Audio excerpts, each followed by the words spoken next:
बच्चों को क्या हो जाता है, दाव हो जाता है। मेरे बच्चा कक्ष में जो के लिए बैठे कर ध्रुव जी को भी हो गया, मेरे पिता की गद्दी है, मेरे पिता की गोद है, ये लड़का क्यों बैठ रखा है। जा करके अपना भी बैठ गए और उसको धक्का देने लगे, निकल, ये मेरे पिता की गोद है। इतने में सौतेली माँ ने देखा, अच्छा मेरा सौत का लड़का यहाँ आकर के मेरे ही पुत्र को धक्का दे रहा है। पकड़ा ध्रुव जी का हाथ, धक्का दे करके इस मां में फेंक दिया, निकल यहाँ से, इस गद्दी का अधिकारी नहीं, इस गोद का अधिकारी नहीं है।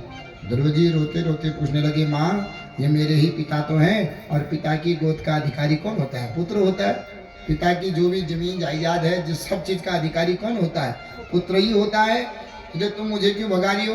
कहा होता है पित्र, लेकिन तू अधिकारी, पुत्र सब चीज का अधिकारी होता है, लेकिन तू नहीं है। क्यों? क्योंकि तूने मेरी सौत के गर्भ से जन्म लिया है, मेरी गोद से जन्म लेता तब इस गद्दी पर भी बैठा, इस गोद पर भी बैठता।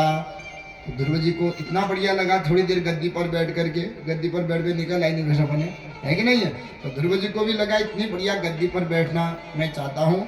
माँ ने पूछा, माँ इस गद्दी पर मैं कैसे बैठूंगा, मुझे बैठना है। माँ ने कहा, वन में जा, भगवान का भजन कर, भगवान तब तुझे वरदान मांगने को कहेंगे, कहना ये शरीर मेरा छूट जावे। जब तू इस शरीर को छोड़ देगा, दूसरा मेरे गर्भ से जन्म लेगा, तब इस गद्दी और गोदी पर बैठने का अधिकारी होगा, अन्यथा तो गद्दी पर नहीं बैठ सकता है। तो ऐसा वज्र रूपी बाण मारा वाणी के द्वारा।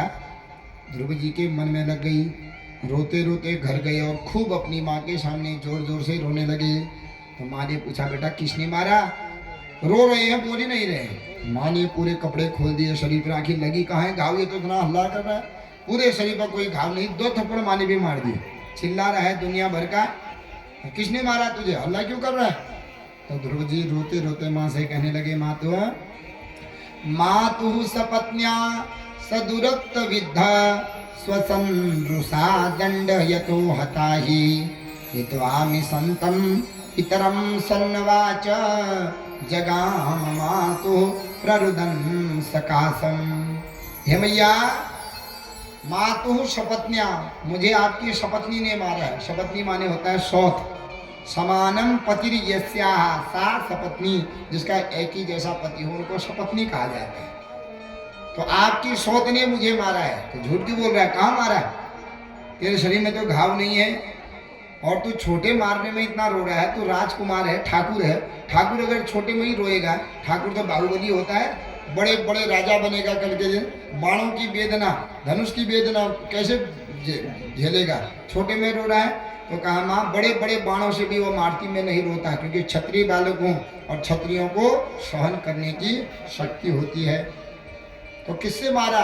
उन्होंने शब्द रूपी बाण से मारा है। और वो घाव हृदय में ऐसा हुआ है कि न मैं घाव दिखा सकता हूँ, न मैं तुमको पीड़ा दिखा सकता हूँ। क्योंकि शब्दों का बाण ऐसा होता है ना, आदमी को किसी को तुम थप्पड़ मारो, क्या आशी ना दी, समय आने पर 1-2 साल में घाव भी ठीक हो जाएगा, कुछ दिन में पीड़ा भी ठीक हो जाएगी।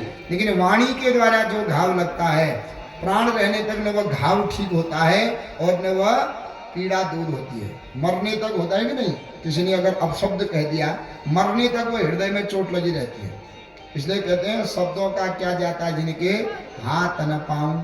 शब्द सोचो, पहले तोलो, फिर मोलो, उसके बाद ही शब्द बोलना चाहिए। क्योंकि शब्द दिखते नहीं है, लेकिन घाव ऐसे गंभीर कर जाते हैं कि मनुष्य प्राणांत होने तक, प्राणों को छोड़ने तक, दूसरे के वाणी के द्वारा लगाया हुए जो घाव है उनको नहीं भूलता है। देखो, जीभ पर अगर कोई घाव लग जाता है ना, ऐसी कोई दवाई नहीं है कि जीभ के घाव को ठीक कर सके। जीभ अगर काटी गयो, तुम दवा लगूं तो वो कहाँ नहीं जा, पेट में नहीं जा, लार के साथ कहाँ चली जाएगी? पेट में चली जाएगी। तो जीभ पर लगा हुआ घाव अपने पर ठीक हो जाता है, और जीभ के द्वारा लगा हुआ घाव कभी भी ठीक नहीं होगा। 50 साल बाद भी अगर कोई मिल गया, किसी ने अपशब्द कहा, तुमको याद हो जाएगी, भैया 50 साल पहले ये थे मेरे को ऐसे शब्द कहे।